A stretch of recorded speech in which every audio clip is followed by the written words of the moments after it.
Hello guys, welcome back to my YouTube channel. ನಾವಿವತ್ತು dark ವೆಬ್ನ ಬಗ್ಗೆ ತಿಳ್ಕೊಳ್ಳೋಣ. ಏನಿದು ಡಾರ್ಕ್ ವೆಬ್? ಯಾವ ರೀತಿ ಇದನ್ನು ಆಕ್ಸೆಸ್ ಮಾಡ್ತಾರೆ? ಇದನ್ನು ಆಕ್ಸೆಸ್ ಮಾಡಿದ್ರೆ ಸೈಬರ್ ಕ್ರೈಮ್ ಯಾಕಾಗುತ್ತೆ? ಈ ಎಲ್ಲ ಪ್ರಶ್ನೆಗಳಿಗೆ ಉತ್ತರ ಈ ಒಂದು ವಿಡಿಯೋದಲ್ಲಿ ನಾನು ನಿಮಗೆ ಹೇಳ್ತೇನೆ. ಯಾರೆಲ್ಲ ಹೊಸದಾಗಿ ಈ ವಿಡಿಯೋ ನೋಡ್ತಾ ಇದ್ದೀರೋ ಎಲ್ಲರೂ ಸಬ್ಸ್ಕ್ರೈಬ್ ಮಾಡ್ಕೊಳ್ಳಿ, ಹಾಗೆ ಬೆಲ್ ಐಕಾನ್ನ ಕ್ಲಿಕ್ ಮಾಡ್ಕೊಳ್ಳಿ. ಬನ್ನಿ ಈ ಒಂದು ವಿಡಿಯೋನ ಶುರು ಮಾಡೋಣ. ಹೆಲೋ ಫ್ರೆಂಡ್ಸ್, ಯಾವತ್ತಾದರೂ ಡಾರ್ಕ್ ವೆಬ್ನ ಬಗ್ಗೆ ಕೇಳಿದ್ದೀರಾ? ನೀವು ಏನಾದರೂ ಗೂಗಲ್ನಲ್ಲಿ ಸರ್ಚ್ ಮಾಡಬೇಕಾದರೆ ನೀವು ಯಾವುದಾದರೂ ಲಿಂಕನ್ನು ಕ್ಲಿಕ್ ಮಾಡಿದ್ದೀರಾ? ಆದರೆ ಆ ಲಿಂಕ್ನಲ್ಲಿ ಕೆಲವು ಭಯಂಕರ ವಿಡಿಯೋಗಳು ನೋಡಿದ್ದೀರಾ? ಅಂದರೆ ಅದೇ ಡಾರ್ಕ್ ವೆಬ್.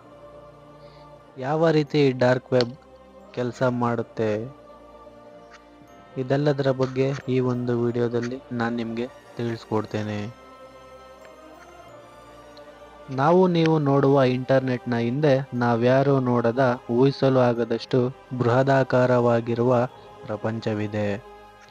ಸಾಮಾನ್ಯ ಬಳಕೆದಾರರು ಉಪಯೋಗಿಸುವ ಇಂಟರ್ನೆಟ್ ಕೇವಲ 4% ಮಾತ್ರವಾದರೆ ಅಂತರ್ಜಾಲದ ಸುಮಾರು 96% ಭಾಗ ಕತ್ತಲ ಪ್ರಪಂಚದಲ್ಲಿದೆ.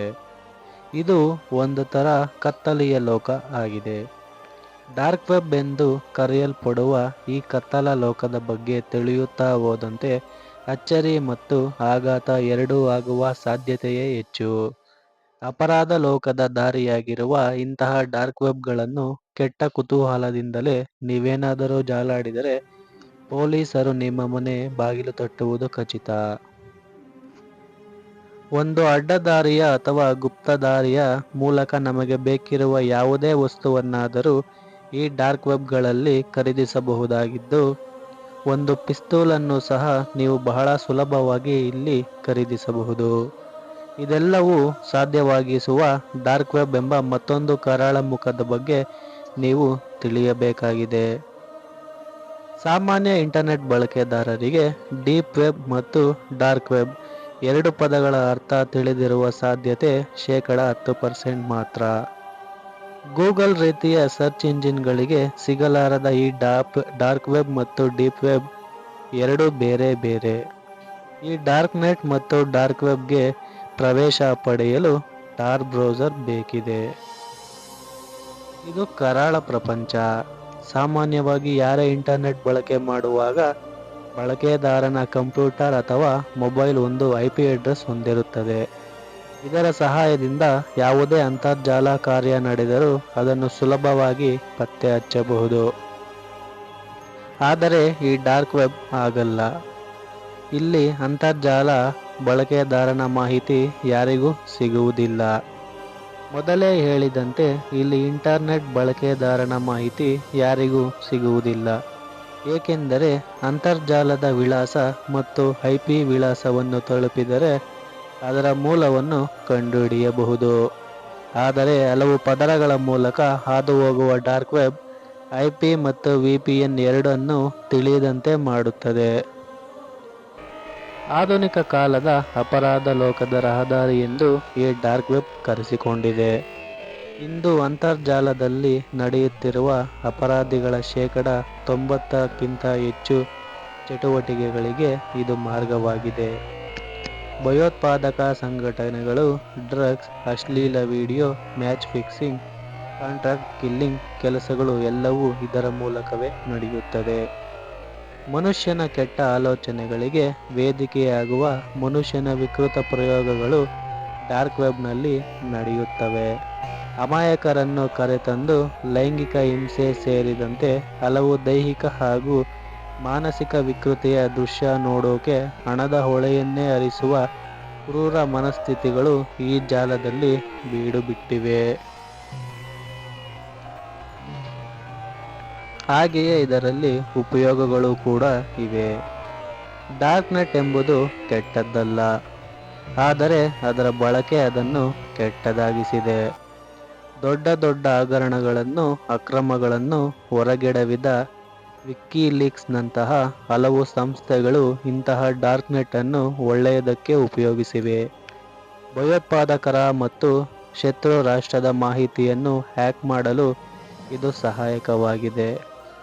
ಡಾರ್ಕ್ ನೆಟ್ ಮೂಲಕ ಬ್ರೌಸರ್ ಬಳಸಿದರೆ IP ಮತ್ತು VPN ಮೂಲ ಹುಡುಕುವ ಸಂಪೂರ್ಣ ತಂತ್ರಜ್ಞಾನ ವಿಶ್ವದ ಯಾವುದೇ ಸರ್ಕಾರದ ಬಳಿ ಕೂಡ ಇಲ್ಲ. ಡಾರ್ಕ್ ವೆಬ್ ಬಳಕೆದಾರರ ಜಾಡು ಹಿಡಿಯಲು ಒಂದು ಹಂತಕ್ಕೆ ಸಾಧ್ಯವಿದ್ದರೂ ಸಹ ಅದರ ತಪ್ಪಿನಿಂದ ಮಾತ್ರ. ಇಂತಹ ಅಕ್ರಮಕ್ಕೆ ಕೈಹಾಕಿ ನೋಡಿದ ಒಂದಷ್ಟು ಜನ ಕಂಬಿ ಹಿಂದೆ ಹೋಗಿದ್ದಾರೆ. ಡಾರ್ಕ್ ವೆಬ್ನಲ್ಲಿ ಸೈಟ್ಗಳನ್ನು ಪ್ರವೇಶಿಸಲು ಬಳಕೆದಾರರು ಮೊದಲು ಆಸಕ್ತಿಯ ಸೈಟ್ಗಾಗಿ URL ಅನ್ನು ತಿಳಿದಿರಬೇಕು, ಏಕೆಂದರೆ ಈ ಸೈಟ್ಗಳು ಅಸಾಂಪ್ರದಾಯಿಕ ಹೆಸರನ್ನು ರಚನೆಯನ್ನು ಹೊಂದಿವೆ. .com, .org ಮತ್ತು .edu ನಂತಹ ಸಾಮಾನ್ಯ ಪ್ರತ್ಯಯಗಳ ಬದಲಿಗೆ ಡಾರ್ಕ್ ವೆಬ್ URLಗಳು ಸಾಮಾನ್ಯವಾಗಿ .onion ನಲ್ಲಿ ಕೊನೆಗೊಳ್ಳುತ್ತವೆ. ಇದು ಈರುಳ್ಳಿ ರೂಟರ್ಗೆ ಸಂಬಂಧಿಸಿದ ವಿಶೇಷ ಬಳಕೆಯ ಡೊಮೇನ್ ಪ್ರತ್ಯಯವಾಗಿದೆ. ಡಾರ್ಕ್ ವೆಬ್ URLಗಳು ಅಕ್ಷರಗಳು ಮತ್ತು ಸಂಖ್ಯೆಗಳ ಮಿಶ್ರಣವನ್ನು ಸಹ ಒಳಗೊಂಡಿರುತ್ತದೆ. ಅವುಗಳನ್ನು ಹುಡುಕಲು ಅಥವಾ ನೆನಪಿಟ್ಟುಕೊಳ್ಳಲು ಕಷ್ಟಕರವಾಗುತ್ತದೆ. ಹಾಗಾದರೆ ಈ ಡಾರ್ಕ್ ವೆಬ್ ಅನ್ನು ಯಾರು ಬಳಸುತ್ತಾರೆ? ಡಾರ್ಕ್ ವೆಬ್ನ ಅನಾಮಧೇಯತೆಯು ಕಾನೂನುಬಾಹಿರ ಚಟುವಟಿಕೆಗೆ ಅವಕಾಶ ಕಲ್ಪಿಸುತ್ತದೆ ಮತ್ತು ಅಪರಾಧಿಗಳಿಗೆ ಸ್ವರ್ಗ ಎಂಬ ಖ್ಯಾತಿಗೆ ಕೊಡುಗೆ ನೀಡುತ್ತದೆ. ಈ ಅನಾಮಧೇಯತೆ ಪ್ರವೇಶದ ತೊಂದರೆಗಳು ಮತ್ತು ಪ್ರವೇಶಕ್ಕೆ ಹೆಚ್ಚಿನ ತಡೆಗೋಡೆಯೊಂದಿಗೆ ಸೇರಿಕೊಂಡು ಮಾದಕ ವಸ್ತು ಮತ್ತು ಮಾನವ ಕಳ್ಳಸಾಗಣೆ, ಶಸ್ತ್ರಾಸ್ತ್ರಗಳ ವ್ಯವಹಾರಗಳು ಮತ್ತು ಮನಿ ಲಾಂಡರಿಂಗ್ನಂತಹ ಎಲ್ಲ ರೀತಿಯ ಅಕ್ರಮ ಚಟುವಟಿಕೆಗಳನ್ನು ಸುಗಮಗೊಳಿಸುತ್ತದೆ. ಈ ಒಂದು ಡಾರ್ಕ್ ವೆಬ್ ಅನ್ನು ಕ್ರೆಡಿಟ್ ಕಾರ್ಡ್ ಸಂಖ್ಯೆಗಳನ್ನು ಕದಿಯಲು ಬಳಸುತ್ತಾರೆ ಹಾಗೂ ಪರ್ಸನಲ್ ಇನ್ಫಾರ್ಮೇಷನ್ಗಳನ್ನು ಕೂಡ ಕದಿಯಲು ಬಳಸುತ್ತಾರೆ. ನಕಲಿ ಹಣಕ್ಕಾಗಿ ಈ ಒಂದು ಡಾರ್ಕ್ ವೆಬ್ ಅನ್ನು ಉಪಯೋಗಿಸುತ್ತಾರೆ ಮತ್ತು ಎಂಟರ್ಪ್ರೈಸ್ ಅಕೌಂಟ್ಗಳನ್ನು ಸಹ ಹ್ಯಾಕ್ ಮಾಡಲಾಗುತ್ತೆ. ಸಾಮಾನ್ಯವಾಗಿ ಡಾರ್ಕ್ ವೆಬ್ ಸಂದರ್ಶಕರು ಇಂತಹ ಇ-ಕಾಮರ್ಸ್ ವಹಿವಾಟುಗಳಲ್ಲಿ ಅನಾಮಧೇಯವಾಗಿ ತೊಡಗಿಸಿಕೊಳ್ಳಲು ಬಿಟ್ಕಾಯಿನ್ ನಂತಹ ಕ್ರಿಪ್ಟೋ ಕರೆನ್ಸಿಗಳನ್ನು ಬಳಸುತ್ತಾರೆ ಮತ್ತು ಸಿಕ್ಕಿಹಾಕಿಕೊಳ್ಳುವ ಅಪಾಯವನ್ನು ಕಡಿಮೆ ಮಾಡುತ್ತಾರೆ. ಅದರ ಅನೇಕ ನೆರಳಿನ ಬಳಕೆಗಳ ಹೊರತಾಗಿಯೂ ಡಾರ್ಕ್ ವೆಬ್ ಸ್ವತಃ ಕಾನೂನು ಬಾಹಿರವಲ್ಲ ಮತ್ತು ಇದು ಹಲವಾರು ಕಾನೂನುಬದ್ಧ ಬಳಕೆಗಳನ್ನು ಬೆಂಬಲಿಸುತ್ತದೆ. ನೋಡುವುದಲ್ಲ ವೀಕ್ಷಕರೇ, ಯಾರಿಗೆಲ್ಲ ಈ ಒಂದು ವಿಡಿಯೋ ಇಷ್ಟ ಆಯಿತೋ ಲೈಕ್ ಮಾಡಿ, ಶೇರ್ ಮಾಡಿ, ಸಬ್ಸ್ಕ್ರೈಬ್ ಮಾಡಿ. ಇನ್ನು ಇದರ ಬಗ್ಗೆ ಹೆಚ್ಚಿನ ಮಾಹಿತಿ ಬೇಕಾದರೆ ಕಮೆಂಟ್ ಸೆಕ್ಷನಲ್ಲಿ ತಿಳಿಸಿ. ಇನ್ನು ಇದರ ಬಗ್ಗೆ ಹೆಚ್ಚಿನ ಮಾಹಿತಿ ನೆಕ್ಸ್ಟ್ ವಿಡಿಯೋದಲ್ಲಿ ಕೊಡ್ತೀನಿ. ಧನ್ಯವಾದಗಳು. ಜೈ ಹಿಂದ್, ಜೈ ಭಾರತ್.